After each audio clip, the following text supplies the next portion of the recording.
So within my research, I've been looking for the common denominator. And how do we categorize that? Emotional intelligence. And it's frustrating because it's been stigmatized for so long. It's woolly, it's a black art, it's soft management, you can't measure it. Or maybe you can't measure it. And just because it's emotion doesn't mean it's not important. Some of the most significant events on earth happen because of emotion. So what I'd like to do today is pick 3 of those common denominators, just 3, and offer it to you as an audience of pointers, 3 pointers for great leadership. And I'll start with people. Now, people covers a whole spectrum of stuff. But what I'd like to do is concentrate on connection. Every leader needs a connection with people. But if you need a connection with people, you have to have a connection with yourself. You have to know yourself fully. Self-reflection is one of the cornerstones of great leadership. Understanding yourself, knowing what makes you happy, what makes you sad, what makes you motivated, what gives you those negative feelings that sometimes have a negative output. But self-reflection's nothing without self-regulation. If you can't regulate your response when your emotions tell you something else, well, then we have a problem. So self-regulation is essential. Everybody's got an ego. The great leaders that you saw there all have a pretty small ego, with the exception of Captain Kirk, who has a huge, ironically, the size of a planet, actually. But everybody's got an ego. I've got an ego. You all in this room have an ego. And sometimes it's essential to take a tactical bruise on that ego for the betterment of an organization. So that's self-reflection, self-regulation, and then we have to look at self-perception. Your perception of yourself has to be as close to other people's reality as possible. If you think you're great and open and honest and your team don't, well, then you've got a disconnect and you've got a problem. If you think you're really shy and you don't really say what you want to say, but your team think that you are quite outspoken, you've got a disconnect and your problem. Your perception of yourself has to be as close to other people's reality as possible. So we're working those 3 things. And it's a never-ending journey. You'll never master it. You know, it's something that you'll carry on and on doing. And then you have to create a safe environment. And I'm not talking safe in the traditional sense, hard hat and boots. I'm talking about creating a climate where people are able to say and do what they need to say and do. But for leaders, that's terrifying because it means feedback. Now, we all know that feedback's a gift, but if we're honest with ourselves, it also hurts. But it's essential in great leadership.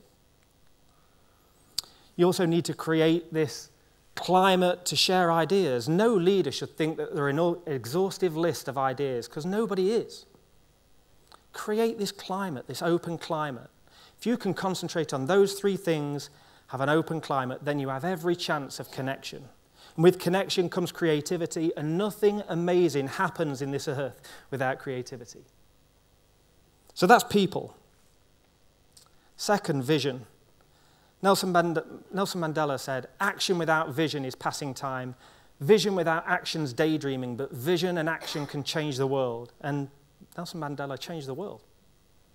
If you want your company to drive, if you want your sports team to drive, if you want your performing arts centre to drive, you have to give them a destination. Because driving without a destination means you just get lost. So give a vision. Make it compelling, make it out there, make it exciting, make it challenging. It can't be easy. If it was easy, chances are people have already done it. Put it out there. Design some stops and celebrations along the way. Because it's hard to stay motivated for what might be 3, 4, 5 years. What a vision isn't is meet your end-of-year results, your revenue and EBITDA and cash. It's not beat Everton on a Wednesday night. It's not dance your socks off in the matinee on a Saturday. They may be all essential things that you need in order to reach your vision, but that's not a vision. Your vision needs to be compelling. And when you have a vision, I always say to companies, draw it. There's no secret as to why in a company Christmas quiz, you'll always get that question, write down your vision and mission. And everybody's going, oh, God. I wish Bill was here. He's revised that for 3 years. He's probably just about nailed it. Nobody remembers strings of words. So write it down. Draw where you are today. Draw where you want to be tomorrow. Draw the path of how to get there. Frame it. Put it on the office wall or the sports centre or your dance studio. Everybody will know what the vision is. They might verbalize it differently, but they'll know what it is. I forget my birthday every year, but I can draw you a picture I saw 10 years ago. So that's people, vision. Final one, passion. A leader without passion and enthusiasm lacks credibility.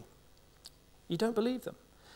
And we've all seen them. They stand there in front of the board and they say, I'm very passionate about this. You think, it doesn't feel like it. It feels like you're lying to me. Give people that passion. And there's the thing, passion and enthusiasm is an emotion like every other emotion. When you see somebody laughing on TV, you want to laugh with them. When you watch Titanic and you see that guy sink and he drowns, you want to cry. Those films are designed to play on your emotion. Give people emotion. Martin Luther King didn't say, we've got the people who will get us to the promised land. He didn't say it like that. He belted it out. And I'll talk about films being designed to trigger the emotion. Braveheart, he didn't say, they can take our lives, but they won't take our freedom. He shouted it, and everybody shouted with him. And when you were watching it, you were compelled. Even Kylie Minogue belted out, I should be so lucky, lucky, lucky, lucky. We all felt lucky. And final thought on passion, and it comes from a mindset. These leaders that you know, the leaders up there, all do strategic mental rehearsal. They've all imagined reaching their goal in their mind. They've probably done it 10 or 20 times. They've imagined the steps on the way. They've tasted it. They've felt it.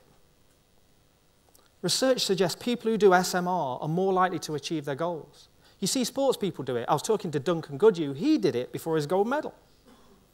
I flew into an airfield about 6 months ago with my uncle, and I was sitting there having a cup of tea, as you do when you're British. And there was an air display going on, and there was this guy, he was probably 60, experienced pilot, one-piece flight suit, and he closed his eyes, he didn't know we were watching, he put his arms out, closed his eyes, and he started to move. He started to do this with his hands, altering the throttle, moving the yoke. He was rehearsing it. It was honestly fascinating to watch. And I went up to him, and I said, you know, are you doing the display? On reflection, a crazy thing to ask a guy in a onesie pretending to be a plane with his arms out. But when we got over that, he said, yeah. And I said, do you do that often?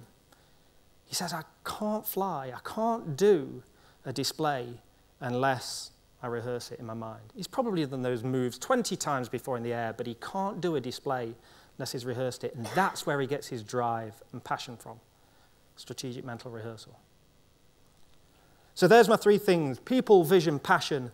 The great leaders that you know, the great leaders up there, are bold enough to be the people who they are, not the people that they think they ought to be.